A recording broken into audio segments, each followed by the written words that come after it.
성경 일독을 위해서 오늘 우리가 함께 읽어나갈 하나님 말씀은 욥기 13장부터 16장까지의 말씀입니다. 욥과 욥의 세 친구인 엘리바스, 소발, 빌닷이 서로 간에 대화를 합니다. 세 친구가 한마디씩 이렇게 하고 나면 욥이 대답을 하고, 그것이 세 차례 반복되는 것이 이 욥기의 구성입니다. 13장까지 오시면 이미 세 친구들은 한 번씩 다 이야기를 했고, 거기에 대해서 욥에 대한 대답이 이제 이어져 가게 됩니다. 친구들의 말을 종합해 보자면 결국은 욥이 죄를 지어서 지금 벌받고 있는 거다. 하나님의 징벌을 받고 있는 거다. 하나님 회개해라. 이런 이야기를 하고 있습니다. 친구들의 이야기를 전후사정을 따지지 않고 잘 읽어보시면 맞는 말을 하고 있어요. 하나님이 어떤 분이신지, 하나님 앞에 인간은 어떤 존재인지를 그렇게 잘 이야기하는 것처럼 보이지만, 그렇지만 지금 이 욥의 상황 속에서 해야 될 이야기는 아닌 것을 또한 성경은 말해줍니다. 욥은 자녀를 잃었습니다. 사실 욥은 지금 죽는 것보다도 더 고통스러운 상황 가운데 있습니다. 고통 가운데 있는 사람에게 가서 하나님을 안다고 하는 사람이 거기에 가서 손가락질하고 있어요. 같이 위로하고 같이 울어주는 것이 아니라 너가 죄를 지어서 그런 게 아니냐, 하나님이 공평하신 분인데 괜히 너에게 이런 일을 내리시겠냐, 이런 이야기를 하고 있는 것을 하나님께서도 기뻐하지 않으시거든요. 하나님을 아는 것 같으나 하나님을 모르는 사람들입니다. 하나님이 어떠한 분이신지, 하나님이 사람을 보는 마음이 어떤 것인지를 제대로 모르고 있기 때문에 욥이 나만 이런 문제를 당한 것이 아니라 하나님께서 그 기준을 가지고 너희들을 바라봐도 당할 수밖에 없다라고 지금 말씀하고 계시는데요. 그래서 결국 욥은 친구들에게는 아무리 대화를 나누어도 그것이 해결되지 않아서 다시 하나님 앞에 기도하는 내용으로 이어져 가게 됩니다. 13장의 19절을 보시면, 19절부터 23절까지 보시면, 하나님 나를 고발하시겠습니까? 그러면 나는 조용히 입을 다물고 죽을 각오를 하고 있겠습니다.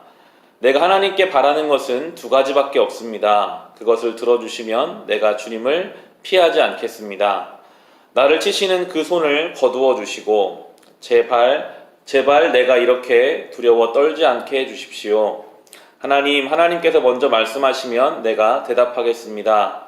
그렇지 않으시면 내가 먼저 말씀드리게 해주시고 주님께서 내게 대답해 주십시오. 내가 지은 죄가 무엇입니까? 내가 무슨 잘못을 저질렀습니까? 내가 어떤 범죄에 연루되어 있습니까? 어찌하여 주님께 나를 피하십니까? 어찌하여 주님께 나를 원수로 여기십니까? 라고 하면서 하나님 앞에서 이제 부르짖고 있습니다. 욥은 더 이상 피할 곳이 없습니다.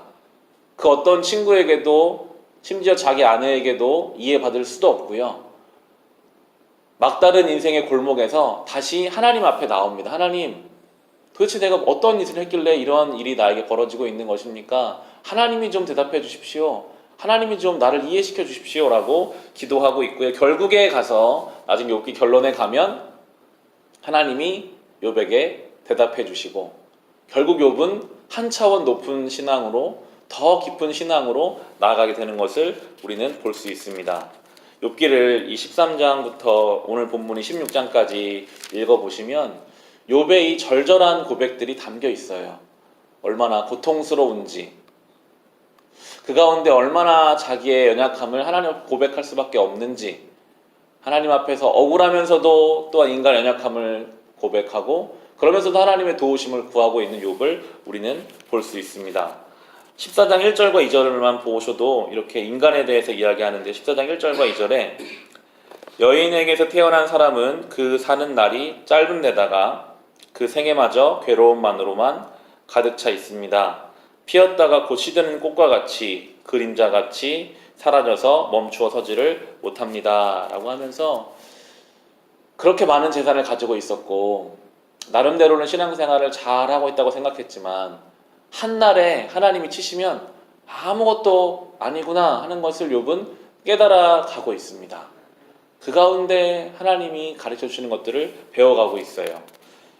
욥기를 42장까지 되는 이 욥기를 묵상하다 보면 이걸 왜 그렇게 길게 썼을까? 결국은 하나님 앞에 고난당했던 이 사람이 잘 참아서 복받은 이야기인데 짧게 써도 될 것 같은데 하는 생각을 가질 때도 있어요. 그런데 하나님은요, 실제로 이 욥 같은 우리의 삶 속에서 시간을 통해서 역사하신다는 것을 성경은 말해주거든요. 그 간단해 보이는 그런 방법이 하나님 앞에 잘 참으면 하나님이 결국에 회복시켜 주신다라고 하는 이 간단한 내용이지만, 그것을 막상 우리가 당하면 우리의 삶으로 녹여내기에는 시간이 필요하다는 것을 성경은 말해줍니다. 고통 속에서 내가 왜 이런 일을 하나님 앞에 당하고 있는가? 욥처럼 하나님 앞에 나와서 부르짖기도 하고, 하나님 앞에서 불평하기도 하고, 때로 하나님 앞에서 엎드려 울기도 하고, 이런 시간들이 쌓여가는 그 과정을 통해서만 우리는 이 고난 가운데도 하나님이 계시는구나, 이 가운데 나를 만들어 가시는구나, 하나님은 그럼에도 나를 사랑하시는구나 하는 것을 깨닫는다라고 성경은 우리에게 이야기해주고 있습니다. 어쩌면 오늘은 우리가 잘 이해하지 못할 수도 모르겠습니다. 그러나 오늘 하루만큼 또 우리는 삶의 무게를 견뎌가며 주님 앞에 살아갈 때 한 발이라도 주님께 나아가고 있는 과정임을 우리는 믿고, 때론 앞이 잘 보이지 않아도, 이해되지 않아도 이 전능하신 하나님을 기대하는 마음으로 오늘 하루도 더 주님 앞에 나아가는 하루가 되시기를 주님의 이름으로 축원합니다. 기도하겠습니다.